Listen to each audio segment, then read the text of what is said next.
and welcome back to Justin Talks Villa, and I'm delighted today to be joined by, I'm going to say Villa legend because he's a massive Villa fan, so he's a Villa legend for me, Marc Albrighton. Thanks ever so much for coming today, Marc. No problem at all, no worries. Yeah, and if you're new to the channel, make sure you drop the video a like, drop a comment in and subscribe to the channel. Massive thanks, as always, to Patty Freaks in Sutton Coldfield for allowing us to use their venue. Please come along, their food is amazing, so come along and support the guys here as well.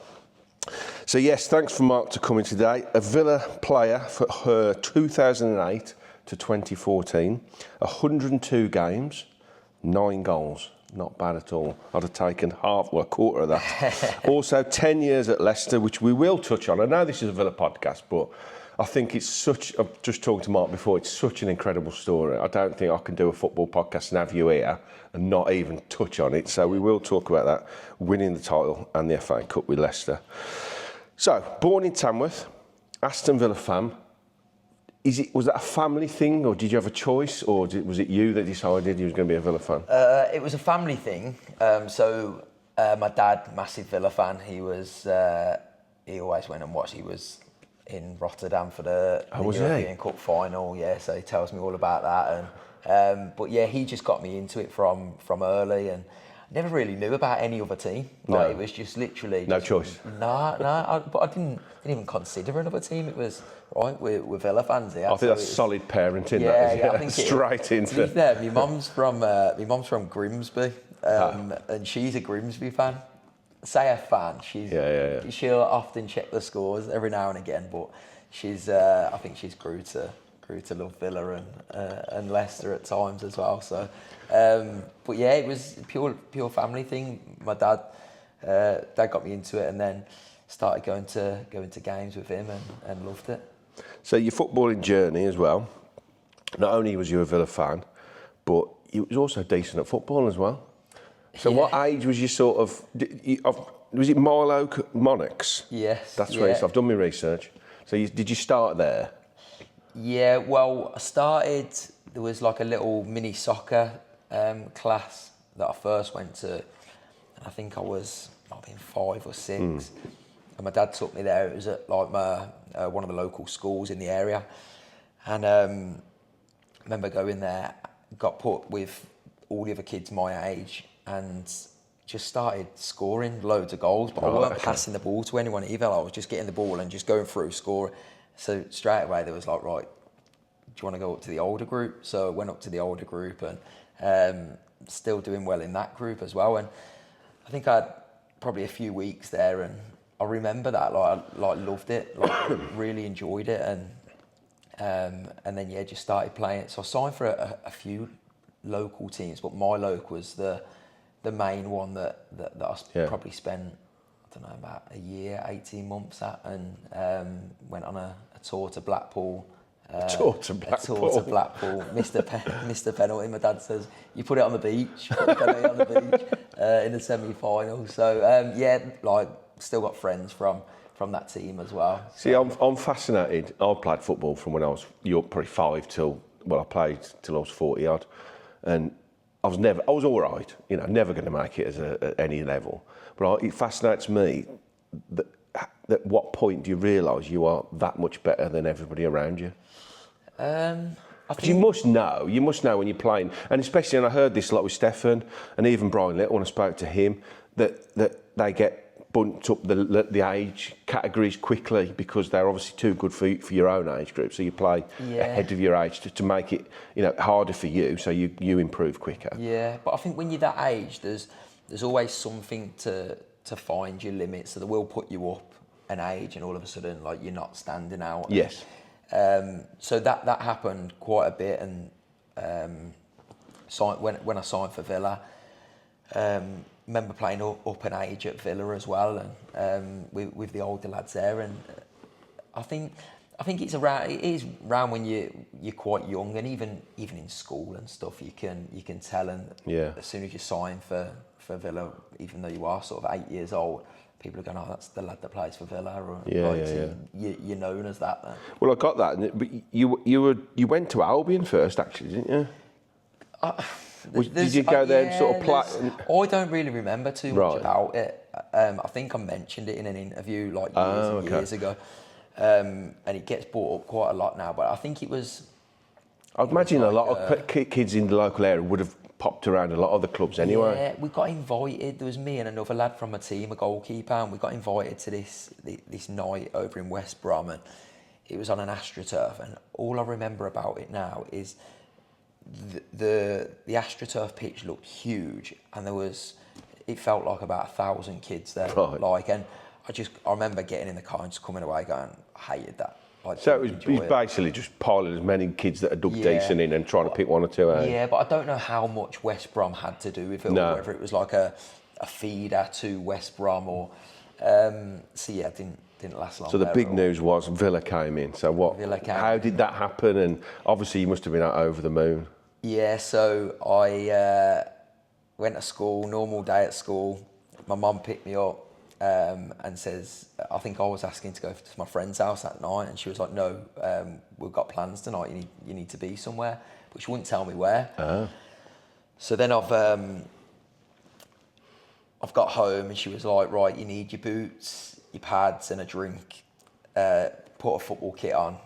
I only had Villa kits. So put my Villa kit on, and jumped in the car, drove to Bodymore Heath, and I'd actually been to Bodymore Heath before. I used to, like, my mum used to take me in half term, get all the autographs off the players and stuff. So, like, straight away I knew where I was. And like, did it click straight away? What was happening? Yeah, clicked, and then like my mum and dad confirmed it for me, and said you got a six week trial. Right. Was that during the season or like in the off season, like summer? No, it was during the season. That was during the season, right at the start, I think. So there was me and another lad that was starting on the same night, and do you remember his name? Did he make it? Demetrius Schmeichel. Oh, okay. Schmeichel? Yeah, hell. yeah, didn't wasn't a goalkeeper, was he? Spelled differently. Oh, was it spelled? Yeah, spelled differently. But yeah, no, I think he's a PE teacher now, but I think he went so far. But yeah, it was surreal. Especially the first night was. I bet it was. Like, there was nerves, obviously, but yeah, just enjoyed every second of it. Enjoyed, like, contrast to what I'd been. Yeah, did it feel a lot more professional and like better, coaching was better, levels were better? Yeah, just like. Was that the old Bodymore Heath before obviously the new one that's theirs now? Yeah, so a lot smaller. Yeah. A lot smaller. But yeah, as the 6 weeks went on, just training twice a week, playing games on a weekend, and obviously impressed and got given a year's contract. Right, so that's 8 through to. So you basically just then progress through the age groups all the way through. Yeah, so then every year you just. They're going for a chat at the end of the season. How you getting on? What do you want to? We're going to keep you for another year. Yeah. So at what point? So at 8 years of age, you're obviously not even thinking about it being a professional. No. You're just thinking, I love playing football. I can't believe I'm at Villa. Yeah. You obviously, I think it was 19 when you made your first team debut. So that 11-year period, at what point in the sort of going through the ranks did you sort of think, you know what, I reckon I could make it here? Because I always think that to get to an academy, it's sort of a 1 in a million. Yeah. But to go from an academy to a first team is probably the same again. Yeah. I think it was around the scholarship time, so going in full time, that's probably when you start going right. Is that after you finish school? Yeah, so literally I left school on the Friday, started full time on the Monday. Like straight away, I had the weekend to sort my stuff out. I went and moved into digs in Sutton, and yeah, sorted everything out. Training Monday, and I think that was probably leading up to getting my scholarship. That's probably my worst season at the club. Yeah. Like, so far, I felt I had injuries, lack of form, and so I was going into the meeting about my scholarship thinking I could be in trouble here, whereas I'd been pretty confident in all the other years. But yeah, once I got that scholarship and, like I say, in full time, it was a dream. Like that bit was a dream. Playing football full time for Villa, it was. So going from sort of part time, couple of nights a week to training 5 days a week, did you see the difference? massive, Yeah. like huge, just more physicality and ability, like and coaching. even more professional as well. Like everything was professional. Don't get me wrong. Like even in the previous years, but going in full time, all of a sudden you around the first team, like you're in the same building, and like you say, it was a smaller building then as well. So you have to grow up a little bit more. You have to be more professional around the place, because you're also playing like competitive football as well. Yeah. So you're going in, you're playing competitive football, and the coaches are hard on you, and like the standards are up there. So you've been about 16 then? Yeah, 16. So I think it's at that point when they do start to streamline you and structure you to be ready if you're good enough to play in the first team, I suppose, aren't they? So it is a very, from that point through, it's serious, isn't it? Yeah, and on the Saturday morning, so you've got the under-16s and then the under-18s. So the under-16s, that's not in a league or anything, but it's naturally more competitive. But the under-18s then starts to become a league. So you're trying to get into that team. Yeah. And then you're looking over, and that's where all the scouts and the agents are, and like all the lads have got boot deals and stuff, and like you're there thinking, I want to get to that. But these lads seem, even though they're only a couple of years older, they seem streets and streets ahead of you. So that's where you want to get to, but you feel like it's miles. Did you always have the confidence in your ability that you could get to that level? I was never confident. No. No. Like, I was never a confident kid. I think that probably cost me at times. But yeah, I think I just worked really hard. Like I was, what I've probably not lacked in ability, but there was a lot of players that I've come across over my time have had more ability than me. But I think I've just made up for it with application, my work and my dedication and stuff. So that's probably that carried me through a little bit as well. I do think it's as important to have the mindset as it is the ability. I think pairing them both together, that's I think what makes you achieve, especially at football. Yeah. So when you went into the academy, what position was you sort of playing? Was they trying you different positions? Obviously, you ended up as a winger. Did you ever play anywhere else, or is that where they saw you at, and that's where you went? Well, I was a striker throughout. So as soon as I started playing, I was centre forward, like all the way through until I got to sort of might have been about 15, 16s. And Gordon Cowans was my manager, and Legend. Yeah, absolute legend. Like my dad was. What a player to have as your manager. Like, was your dad just watching him, not you? Yeah, pretty much. Yeah, listen to everything he says. He knows what he's talking about. But yeah, so like he was great for me, but I never really like grew. So I was tiny, and I was coming up against lads that were 6 foot plus, even at that age. And I was getting shoved off the ball, and so Sid said, like, just let's try you on the wing, like let's try you out there, and never looked back. One thing you always remember when I saw you play in the first team was your crossing ability. Have you always had that? I think so, yeah. Like obviously, never really used it when I was a striker. It's a skill, isn't it, to whip the ball in? Yeah, I think that was my. Yeah, I enjoyed crossing the ball. I just enjoyed putting it into the box and getting assists and stuff. I just loved doing it, and I felt like I had a bit of an eye for what cross to put in when, whether it's a stand up to the back post, whether it's a low one, whether it's a cut back. I felt like it was instinct which one of those to do at that time. I think one of the most frustrating things in football for me as a fan is watching a winger beat his man and just whip an aimless ball into the box and just hoping someone's on the end of it. Well, it pains me to see crossing going out of the game a little bit as well, or has gone out of the game for a few years now. It has, yeah. The old-fashioned when I grew up in the days of Tony Daly, and it literally knocked the ball past his full-back, get to the byline and just whip it in the box. Yeah. It's nothing better than that, and a big centre-forward banging it in with the head. It's fantastic. There's so much to be said for it. You still see It'll come back now. I think it will. Football is like cyclical, isn't it? It is. just goes round. At the moment, I think we are starting to come out of the ticky-tacky type. Yeah, people are getting bored of it a little bit. Yeah, now. I think we're starting to come back into a bit more aggressive attacking football. So we'll move on to your debut. I'm sure you know. I'm sure you know your debut was 26th of Feb 2009, and I was surprised when it watched this game actually, because it was a pretty ill-fated game, wasn't it? Yeah. And a game which goes down in Villa folklore. It was the game, UEFA Cup, away, CSKA Moscow, when ONeal played, I'm going to say this with the greatest of respect to you, a weakened side, and there was lots of controversy about that game. So was you aware of that when you obviously got picked, and when did you find out you was playing, and what did you think, thinking, this is a massive game, yeah, he's playing us, which, I guess, again, no disrespect to you, but...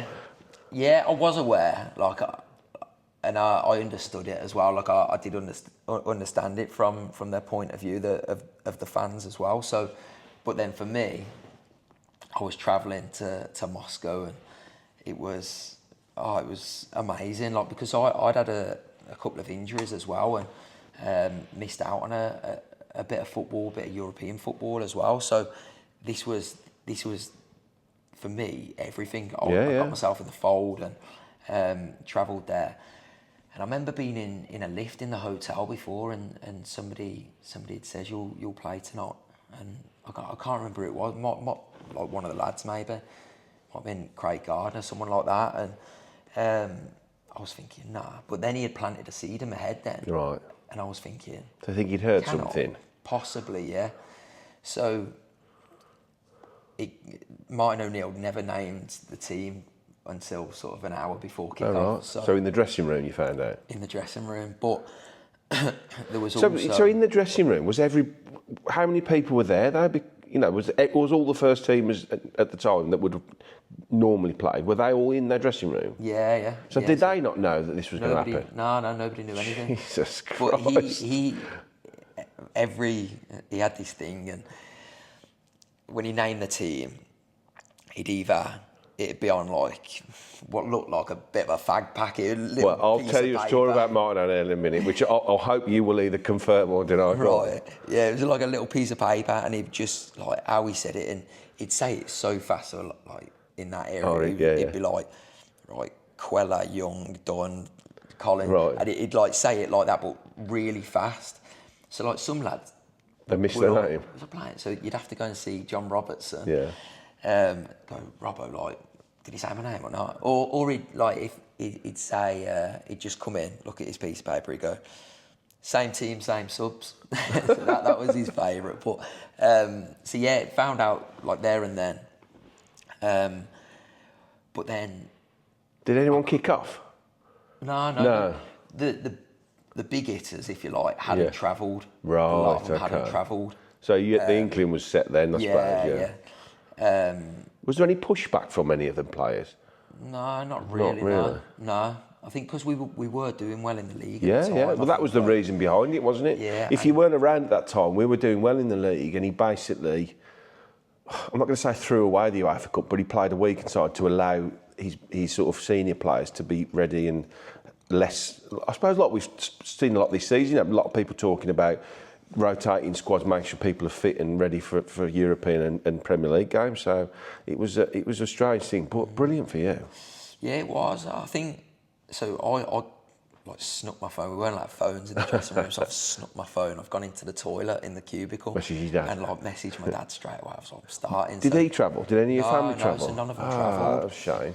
So there was he knew a place that was showing the game, probably illegally and definitely illegally, but managed to get there and watch it, and so at least he got to see. What it. a feeling for him. Yeah, incredible. Like, but I remember being on the way back. We was at the airport, and I remember chatting to a couple of the fans that had travelled, because there weren't that many that had travelled, but a couple of fans that had travelled, and they were sort of venting their disappointment a little bit. Which is unfair on you. I mean, he put the likes of yourself that played in that game in a very difficult position, didn't it? Don't get me wrong. He weren't saying anything bad. No, to him. no, He was but just you know, explaining from his point people of view. were And, you're very vocal after that game. Yeah. So there was a few of us, like Barry Bannon played that night as well, Nath Alfonso. So.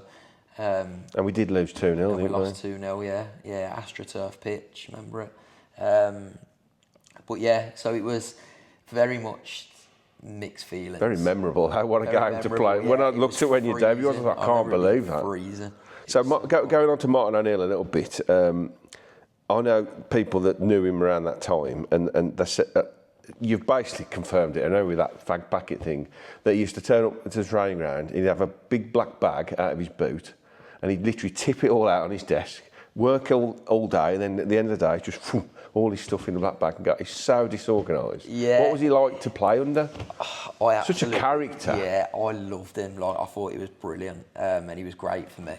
It was all of so there was Martin O'Neill with John Robertson and Steve Walford. Yeah. And those three as a team. You had Seamus McDonough as well, who's the keeper coach. Goalkeeping coach. Yeah.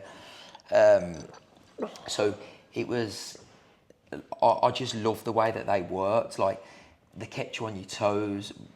Martin especially kept you on your toes, and the other two were very much like you'd come into training. Training was just simple. Like, don't get me wrong, it was lads put the work in, and and it was hard graft, but it was simple. There was not too many tactics. It was just literally come in, have like a few small-sided games, and get out. And have you obviously know Brian Clough, but I don't know whether you sort of looked into. I've read a lot of books about Brian Clough, and Martin O'Neill seems to be a sort of clone of how Clough used to do it. Very basic, very defenders defend. I spoke to Peter With actually, and I asked him about Brian Clough because he played under him at Forest, and he basically confirmed that it was defenders would just go and head the ball, clear it. Yeah. Midfielders give it to someone that can do something with it. Wingers get the ball in the box, and forwards you're there just to score goals. Yeah, so was that his sort of mentality as well?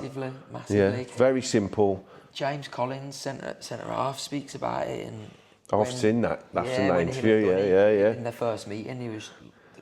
They made their debut against Blues, didn't they? I think, and they said, "What do you want me to do?" Yeah, what are we doing at set pieces? And he was like, "Right, I've brought you to just to head the ball. So that box and that box, just head the ball." Yeah. Like, and it was simple like that, and even for me, it just made it so simple. Get the ball out your feet, cross it. You got John Carew at the time. You had Emil Heskey. Like, you've got dream enough, for a winger then too, isn't it? You've got enough targets, so just get the ball out your feet and cross the ball. And he just had an aura about him as well. Like I say, kept you on your toes. Like, some days he'll come in and have a laugh with you. Other days he wouldn't even look at you in the corridor, like walking past. Like, depending on his mood. Definitely keep you on your toes. So you never knew where you stood. But he was brilliant. He had his favourites like Ashley Young and Gabby. Loved them to bits, and they were like his sons. And they were the ones that would come in after a game if we've won. Like, they'd be looking for the day off, and if anybody else asked, he'd be like, "No, we're in tomorrow." So all you would get to them too and say, we'd be like, "Have a word, put it in, have a word. We need a day off tomorrow." Yeah. Fantastic. So would you agree that 2010, 2011 was your breakthrough season at Villa? 33 games, 6 goals, and you made your first start against West Ham. I think was it the first game of the season? Yeah. 2 assists in that game. Yeah. So that must have felt nice. It did, yeah. Is that when you felt that was it now? You felt comfortable in the... It did, but I went into that game on the back of, like, Martin O'Neill just leaving. So he, literally a week before, he had left. So, like, the club was in a little bit of uproar about everything. And Kev McDonald got the job, and he was my reserve team manager. So he let me know quite early, maybe like on the Thursday or something, that I'd be playing. So make sure I'm doing everything right in training and whatever. So, but yeah, going into that game and the first day of a Premier League season, I was just I couldn't believe it. Like, I'm starting, and then to get the result and do well in the game as well was it just set me on my way. So you've touched on it already. So Martin O'Neill did resign. Shockingly, for Villa fans, 5 days before the start of the season. Yeah. I mean, I really want to get him on this because I'd love to ask him why he did it. Because for me as a Villa fan, it left a bitter taste, thinking surely you could have either done it earlier and given the club a chance to maybe, do something. I don't know. It just felt really. He must have had a fallout with someone. Did anybody have any inkling that it was going to happen?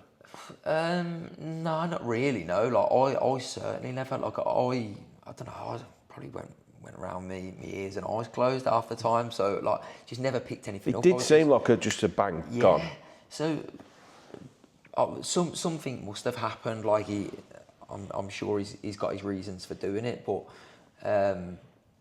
and you hear different rumours of why. But it was a massive shock to me, and I was gutted. Like I think the only saving grace was that Kev McDonald was going to be taking the games, but I was gutted. I was just gutted he left. So Gerard Houllier came in. What was he like? Did you take to him? Because he was obviously a totally different character to Martin Albrighton. I was going to say, just complete polar opposites, but I actually really got on with him. I really enjoyed working with him. I thought he was great. He was a bit more sort of tactical. A bit more tactical, yeah. The one thing I remember of him is he had massive emphasis on the derby games. So right. He was playing blues and because there was a lot around that time, wasn't there? Yeah. Loads.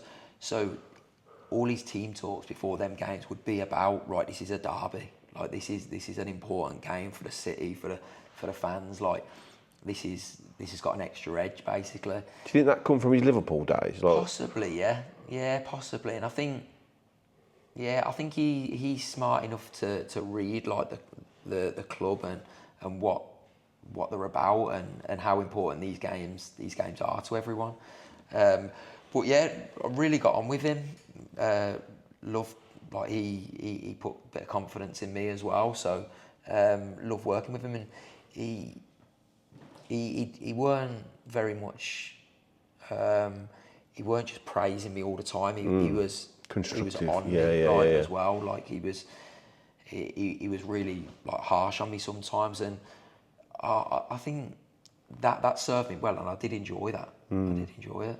I think constructive criticism is good anyway. As long as it's given in the right way, I think that's a really good way to be a manager. And so this is another date. I'm sure you know what this date is. 21st December 2011. Yeah. Straight away knows what that date is. So tell everyone. I'll let you tell them what happened on that day. So 20,000th Premier League goal. The reason. Did you know that was even a thing on that day? But the reason it sticks in my head was because. It's a mate of mine, it's his birthday on that day. Oh, he was coming to the game and he was like, is there any chance I can get your top after, like, Christ. A birthday gift? And I was like, absolutely, like, no problem, of course, you can, like, won't be a problem. So, then go out, play the game, scored a goal, still none the wiser after I've scored. It's not until I come in after and somebody pulls me to the side, like, in the tunnel and goes, like, you need to be straight out after the team talk because you've got interviews to do. You've just scored the 20,000th goal in the Premier League. And I was like, okay, like what does that mean? Like well, somebody's going to present you with like 20,000 £20,000. 20 grand check, yeah. So all of a sudden, like my head's turning, and I'm thinking, wow, like this is a big deal here. But I think my goal was in between Suarez goals, so I think he scored the one before and the one after mine. So I bet he was annoyed then. Yeah, he would have been. But so the team talk after the game, we lost the game 2-1. Then I've gone out and done the interviews, and they're like, the Premier League are gonna give you £20,000, and straight away in my head I'm thinking, wow, like it's a new car. That is, what am I doing with that? And it was like. And it could go to a charity of your choice. Damn. I was like, yeah, absolutely, of course. But it was amazing. We did a big presentation with Acorns, and I mean, they are a great charity. Incredible. We've done loads of work with them, and was really close with them. So it was fantastic to see where the money went, and it was obviously a big milestone for me as well. Fantastic. What a thing to have. Yeah. I've still got the bottle of champagne Have you? at home. Yeah. Did you give the shirt to your mate after? 20,000. Please tell me you said no. No. Can I have no, that's mine. I don't. He still mentions it now. I bet he does, yeah. No, It's on your wall, that's the 20,000 shirt. It's in a box somewhere, probably in the loft now. Like, I haven't even got my shirts up. So, yeah, I wouldn't even. You haven't got any of them up? No, I've got my one from last season, my last ever game, but that's it. Yeah. So after that, really unfortunate what happened to Gerard Houllier. Obviously, he had heart problems and he had to sort of give it up at the end of the season. And then, was this yours? I'm trying to run out of managers now. What was it? You had, who was your first manager? It's ONeal, Houllier, then it was McLeish. Right, get into McLeish. Come from Blues. Yeah. To the Villa. What was he like? And how did everybody react to that? I know how the fans reacted. And what was that like to play under that atmosphere? Because it was huge at the time, wasn't it? Yeah. And again... And you're a Villa fan? Being a Villa fan, I totally understood it. Yeah. I understood the outrage and everything that went with it. But again, I honestly can't speak highly enough of him as I've heard a lot of people person. say this, yeah. Like, absolutely. So you can understand why the club, as a manager, went for him? Yeah, I can and I can't. Like, I can in terms of... I mean, on the training, as far as like man management and stuff like that goes, yeah. He weren't as hands-on as a coach. He left that to his assistant Peter Grant, and he was brilliant as well. Like he was a very good coach and a good guy. But Alex McLeish was very much a man manager. Like he was how he interacted with his players, and that I really took that from him. I think he was brilliant. But I think it's difficult to do that. It's difficult to ever be a success. Like, I just don't think it was ever going to work, was it? No. Obviously, I speak from Leicester's point of view. They had Steve Cooper this season, and you just get off on the wrong foot straight away. And then all of a sudden you spend the first few months trying to win the fans over, and one bad result. And well, normally a new manager will come in, they'll get a bit of, quite a big grace period, won't they? Where if results aren't right, people say, okay, he's just implementing his strategies, trying to get the team, to change. But he had to hit the ground running straight away, didn't he? Because it was such big news. Obviously, like managers come in sometimes, and fans are probably not happy with the appointment. But this was like bigger than that. It was like protests. I remember the spray paint on the gates at Bodymore. It was huge. So it was get the bed sheets out, Dawn. We're writing. Yeah.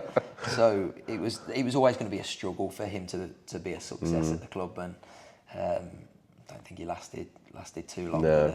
So we're moving on to your fourth manager at Villa. Paul Lambert. Right. I feel like all we're talking about is managers here.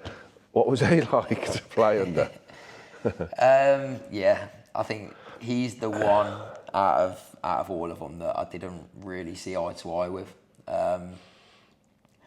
We're getting into a critical part now, aren't we, of your time at Villa? Yeah, and like, don't get me wrong, I'm not saying that I'm totally not at fault. I had lack of form, I had injuries, and some of it was like what was on me. I understood that, but I just never felt like I was given a chance under him. I think he had the players that he wanted to play. He had sort of Gabby, Christian Benteke, he had Andreas Weimann at the time, and regardless, those three are playing, regardless of whether we win, lose, draw. Like, those three are playing. So there was nowhere in the team for me, and I just never felt like I got a fair crack at a whip under his management, and until I'd come back from injury, sent me out on loan, which was fine. I went to Wigan for a month, and I loved it there. Like it was, because things weren't going well at Villa for me. I bet it was nice to get away and play, wasn't it? Change of scenery. We had Owen Coyle was a manager, and he was fantastic, and And then after a month, I'd done okay there. I'd done all right, and I felt like I was just finding my feet because it was such a big change as well, like going to a different club. Yeah. I hadn't done it before, so just finding my feet, and I was keen to extend the loan, but then he called me back, and I basically sat down and says, like, obviously it's his decision, but if I'm not going to play, like I'd rather stay and get games. And he was like, no, like you're coming back to play. So came back, and I felt like that's probably in that second part of the season when I did come back, that's some of the best I've played for Villa in my time there. And I did play a number of games. So it got better. It got better in that part of the season. So we're coming towards the end of your time at Villa, because that's, under Lambert, that's when the decision was made not to renew your contract. How did that play out? Because Villa fans were, and I think even to this day, obviously considering what you went on to achieve, could see at the time that you had a pretty high ceiling. Yeah. So how did the decision come about to leave Villa? Was you offered a contract? Did they want to keep you, or was it your decision? Because as you say, you'd had a decent sort of run, really. Yeah, so I think in the first part of that season, and obviously when I was out on loan, I obviously knew that was the last year of my deal, so I knew it hadn't been going well, and I thought, this is probably it, like I probably will be gone at the end of the season. So then I've come back, done well, and throughout the whole of that period when I was doing well, it was on my mind a little bit, and I spoke to my agent a couple of times, and he was like, just go and have like a conversation with the manager. So went in to see Paul Lambert probably 2 or 3 times during that period, and he was like, you're doing absolutely fantastic for me, you're doing brilliant for me, don't worry about your contract, it'll all be sorted towards the end of the season, you haven't got there'll be no concerns there, like you'll be fine. So that sort of put my mind at rest, but as it got closer, like, I've gone in to see him again, and he was still like very, very confident about that I was going to be getting a deal. So I thought, well, he's saying this, like, it's fine. But then my agent was sort of getting nothing back from the club in terms of when he was speaking to him. So then the season finishes, and... So how long have you got left in your contract at that point? Like weeks? Yeah, weeks, yeah. And you still had no firm, nothing? No, nothing at all. So then I remember sitting in the car. This is 2 days after the season had finished. I remember sitting in the car, and my agent phoned me, and he says, look, I've spoke to Villa, I've got some news. I have no idea where this is going to go. So he phones me, and he says, got some news. He says, it's not good. There's nothing there for you. There's no offer. They're going to release you, and it's going to be announced like in a few weeks, a couple of weeks. So I think I went silent on the phone. I think I was like Are you there? Yeah. I was just devastated. Gutted, I was absolutely gutted. Like I couldn't believe it. Even though I knew it was a possibility, but... Yeah, but for him to be pretty confident all the way through and have all those conversations, at least be honest. If you're going to do that, just say, look, we're not sure. Yeah. So I don't know how much it was spoke about. There was obviously people higher than him involved in it as well. Like I don't put it all on him. But Do you think it might have been a budget thing? Possibly, I don't know. But you never got as far as even discussing, did you? No, but then my wages at Villa weren't anything compared to a lot of players there.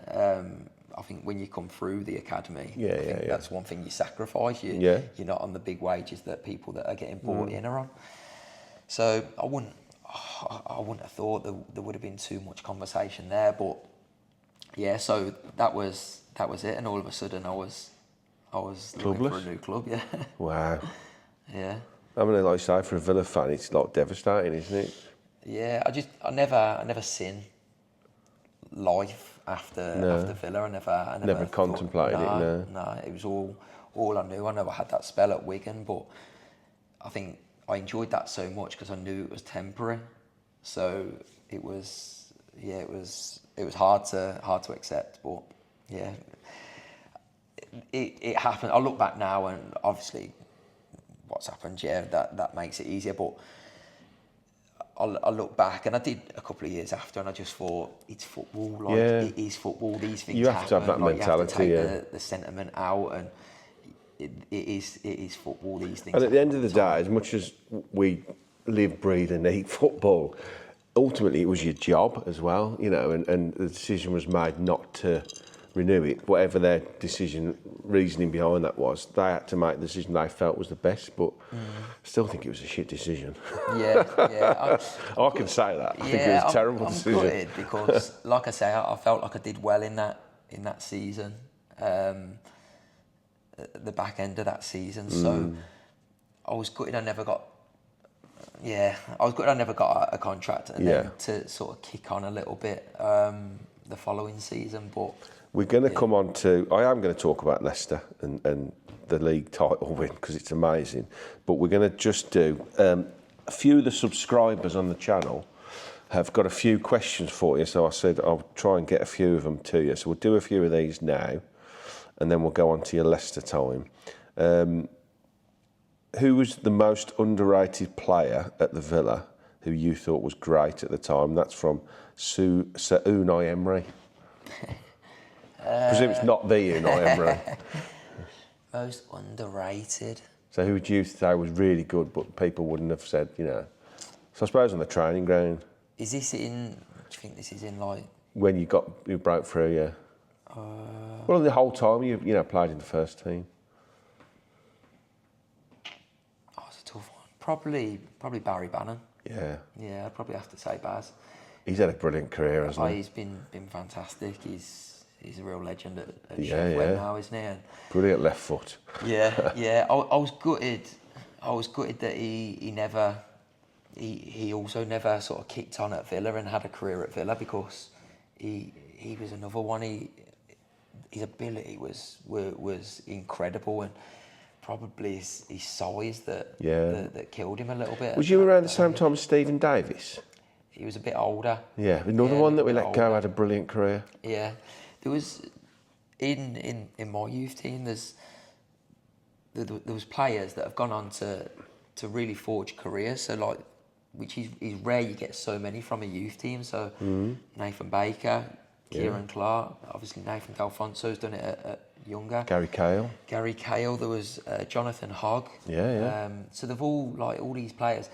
James Collins, who played up front. Yeah, he's had a massively long career, hasn't he? He's done so well. He's at Lincoln now, but I actually seen him the weekend, but he was telling me, he said, like, we was reminiscing a little bit, and just how good them youth team days were, and the squad that we had. But I genuinely think if you make a career out of football at more or less any level, even down to the top end of non-league, that you've made it as a footballer, because it's so hard. There's not that many clubs, is there, to play in? No, there's not. No. Right, next question. I can't read this. Jabal 21. Could you ask him, what does it feel like? What you feel the club and the fans mean to you, and how do the fans affect players when they're on the pitch? So I think, obviously, I think it's quite obvious what the club and the fans mean to me. I think.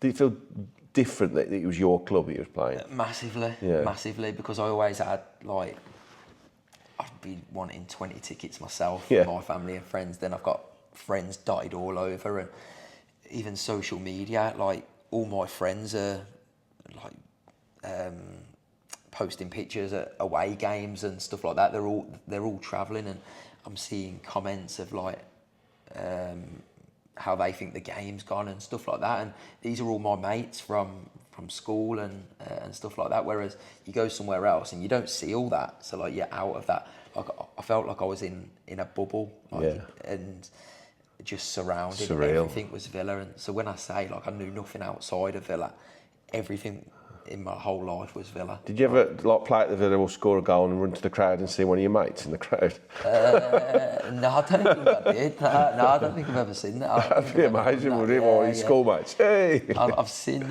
played against the Blues and seen a couple of my mates that are Blues fans in there giving me abuse. Yeah, so I've seen that before. But. That's class. James Tonks asks, ask him if he can play this weekend.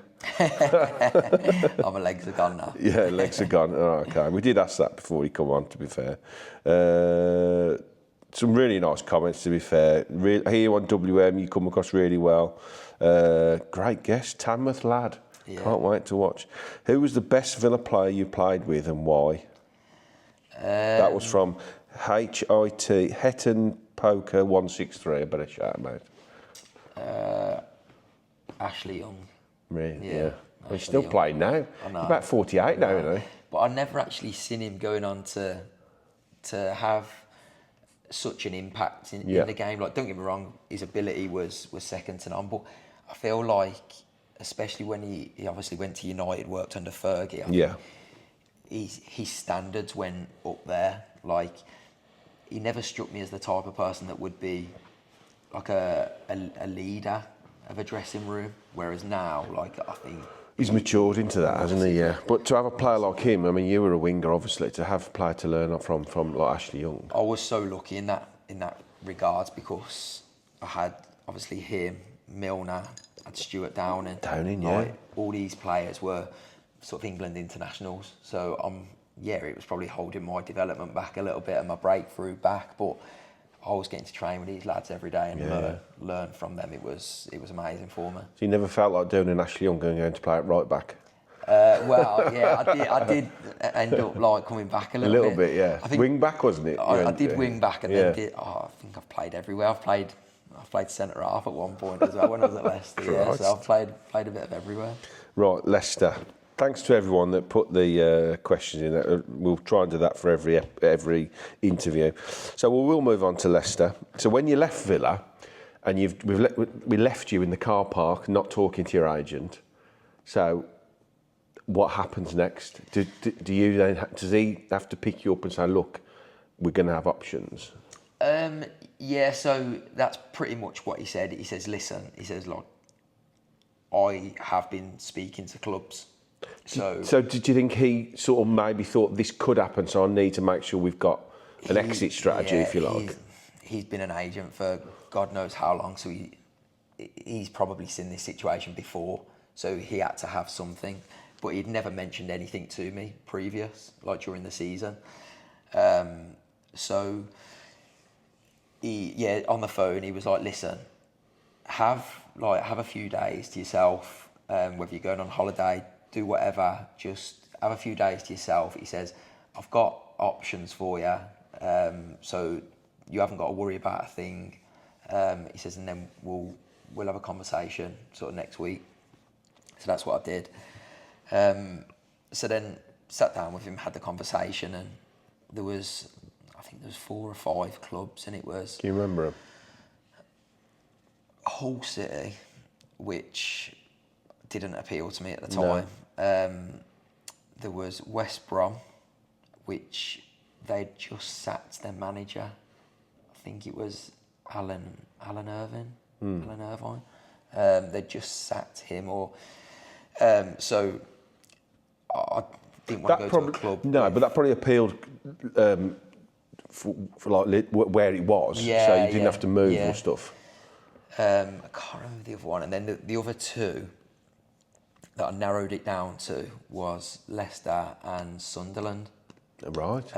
So those are the 2 that really stood out to me. I think Leicester, I probably looked at Leicester's squad and loads of British lads in there. I thought I can see myself in that group, and obviously location as well. Sunderland, had a phone call off Gus Poyet, spoke to him, and he was great with me. The money that Sunderland were offering was streets more than Leicester as well at the time.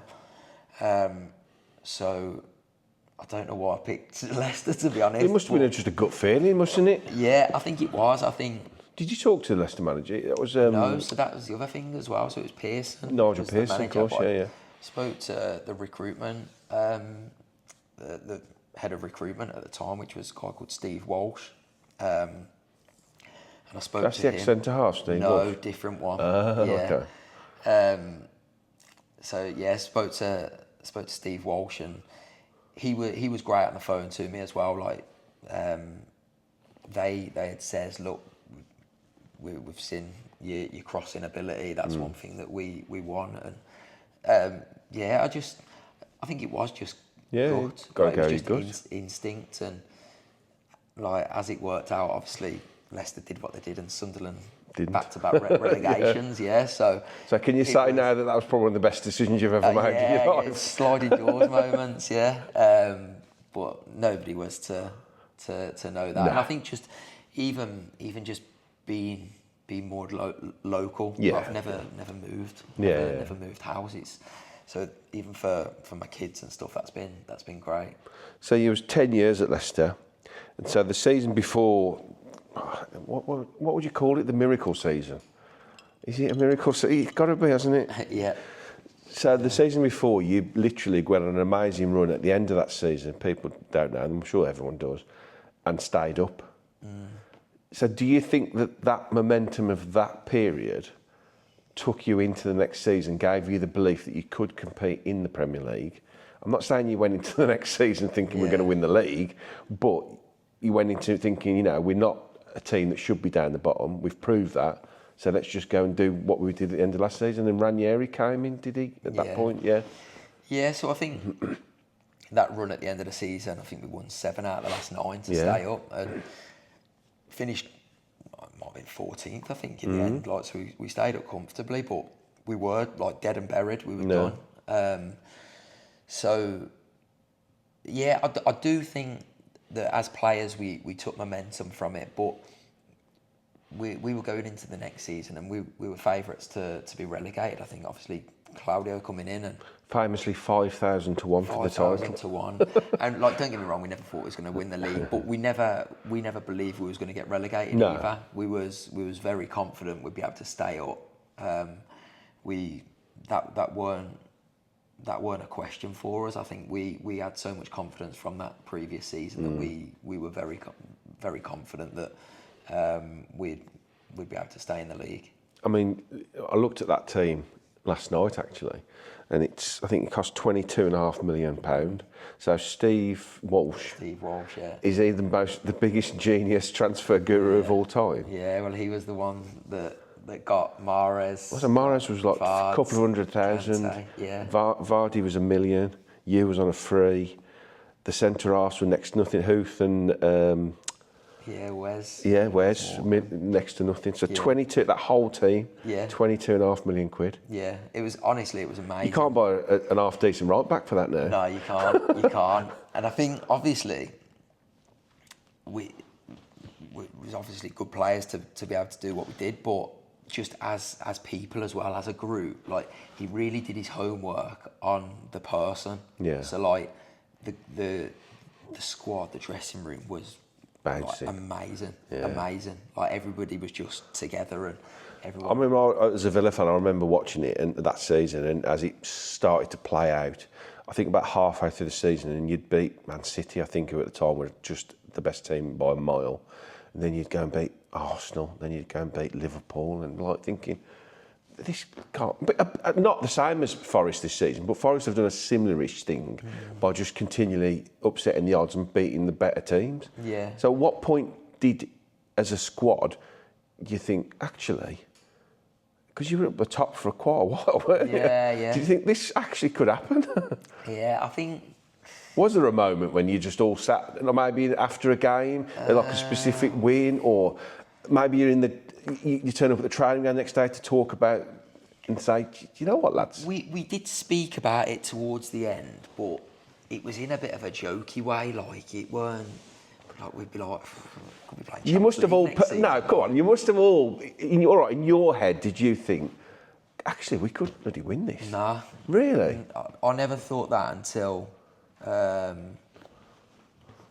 it would have been like April time, like So that late? April. Yeah. So even when you were beating the likes of City and teams like that? I think we was just, it got to a point, we was a bit nervous in terms of... Saying it. Yeah, saying it. But like, we wanted to keep ticking things off. So, right, let's get European football. Let's get Champions League football.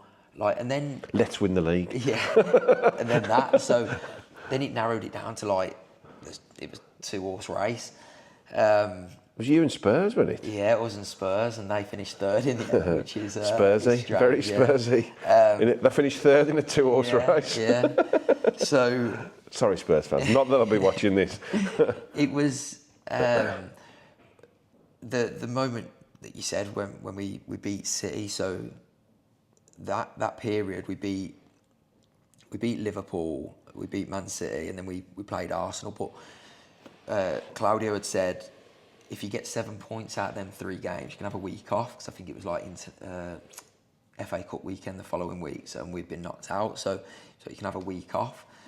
So anyway, we've beat Liverpool, beat City, gone to the Emirates, went a goal up, had a man sent off, lost 2-1, but we was brilliant in the game. Like, we were so good. So we only got the 6 points out of those 3 games, but we've come in, and he said how proud he was of us, and still give us that week, and we went away. So who was your equivalent to Ashley Young and Gabby in that dressing room where you pushed towards Ranieri to ask the question? You go and ask him. Yeah, Jamie Vardy, 100%. But yeah, so we still got, like, he just says, you can still have the week off, get yourself away, take yourself away from the hype of like the media coverage surrounding it. It was brilliant. And then we come back, and this is how good the group was, because like we went away and was like obviously a holiday with families and friends and stuff, but then we're all buzzing after the week to come and see each other again and get back into it and like come back so re-energised. And then we went on to win, I think it was the next 7 out of the next 8 games. I think we won 1-0 every single game. I think we drew with baggies. But yeah, other than that, it was just ticking them off. And then obviously it comes to the day that we could have won it at Old Trafford. And that was, I woke up that morning, I just thought, win the Premier League today. Yeah. Like, and that's probably when it first sunk in. Yeah. And then obviously we get the draw there. Because you basically won it because somebody lost, did they lose? So Chelsea... That was it, yeah. Chelsea drew with Tottenham. Because of the famous videos, whose house was you all in? Was that Vardy's? Vardy's house, yeah. The cameras were all there, waiting for that final whistle. Yeah, like that was a good night, wasn't it? It turned out to be amazing. But like, I actually watched the game at home with my family and then went there after. Right. So just it was incredible. Like, just got my mum and dad to drive me there, and went out that night and in Leicester, and just the whole town was bouncing, wasn't it? Yeah. Like, it was, probably shouldn't say it on a Villa one, but it was just a sea of blue. Like, no, look, this is a Villa podcast. Amazing, I know that, but it's it's a story for the ages, isn't it? You know, I think it would be pretty remiss of me not to ask you about that. But yeah, just everything that followed it as well. Like, obviously playing the Champions League, then, which was a cause of it, and Community Shield at Wembley, like another day out at Wembley was. They took us to Thailand as well, like as a bit of a celebrational trip, and all of it was just absolutely amazing. Open top bus tours and brilliant to experience that. It's the peak, isn't it? Yeah, it's absolutely the peak. Never ever forget any of it. No, like, it was amazing. And obviously you went on to win the FA Cup as well. Yeah, that was like incredible. I'm not taking anything away from winning the FA Cup, but it was COVID at the time. Literally just so, it was hard to celebrate, and we was going for Champions League that season as well. So we had a game 3 days later at Chelsea. So that was hard to celebrate, but the actual day was amazing. And I came on for Johnny Evans after half an hour, and so not at centre half. No, well, wing back, but. Just to be able to be on the pitch at Wembley when you're winning the FA Cup, like when that final whistle goes, it was obviously Yuri Tielemans scores the. What a player he is, by the way. Oh, he's incredible. Yeah, can't speak highly enough of him. But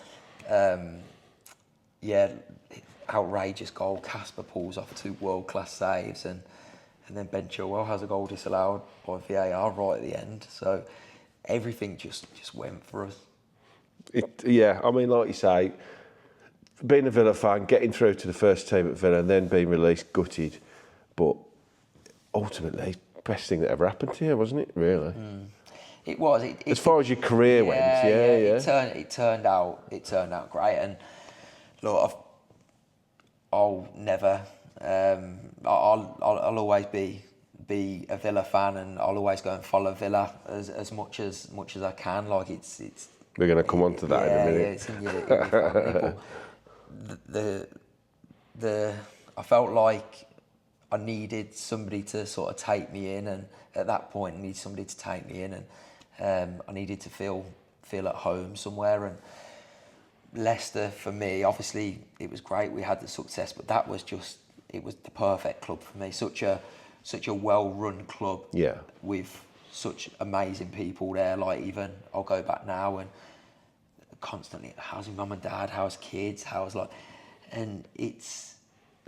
I've got friends there for life, not just teammates, but all over the city. Well, you got something there that I think at Villa, our equivalent is the European Cup team. Yeah. You'll always go back there when you're 50, 60, 70. Yeah. You'll always go back to Leicester as part of that team that won the Premier League. Yeah, and it's everything that has happened. Like it's all been done in the right way. So obviously winning the league, and you get Bocelli singing, and it's they put on massive events for these occasions, and give you experiences. Obviously Thailand, and give you these experiences that I would never have seen. So I'm so grateful for them as a football club. It's what they've been able to do for me. Fantastic. I mean, your career, unbelievable. We'll finish on a couple of light-hearted questions. So, who was your first Villa hero when you was a young kid? Dean Saunders. Dean Saunders, good choice. Love a bit of Dino. Your current, this is a hard one, current favourite Villa player? Yuri Tielemans. Yeah. Had to be, didn't it? Had to be Yuri Tielemans. Favourite Villa kit? Doesn't have to be one you played in. Favourite Villa kit? I liked the back in the Muller days. The Muller one, there was like a green, red and black. Yeah. I love that. I worked in the club shop at that point. Oh, really? Yeah. When we didn't have the sponsor on for a while, then Muller came along. I had a black NTL one as well with. Nice that one. Yeah. Right, 2 more questions, then we're finished. I know you love golf. And I watched your chipping thing last night with James Maddison that you hammered him at when you was at Leicester. So, who is your perfect golf 4-ball? So you and 3 other. We'll keep it to Villa players or Villa related if you can. Right. Okay. They don't have to be good at golf. Just who would you like to go and play golf with? But Matty Cash is a good golfer, isn't he? People I know. Yeah. No, it doesn't have to. Who would you like to be your perfect 4-ball? Yeah. To go and have a round of golf and a chat with. James Milner. Nice. Top golfer. Is he? Yeah, top golfer. Stilian Petrov. Right. Which is a good laugh. Probably not as good as Millie at golf, but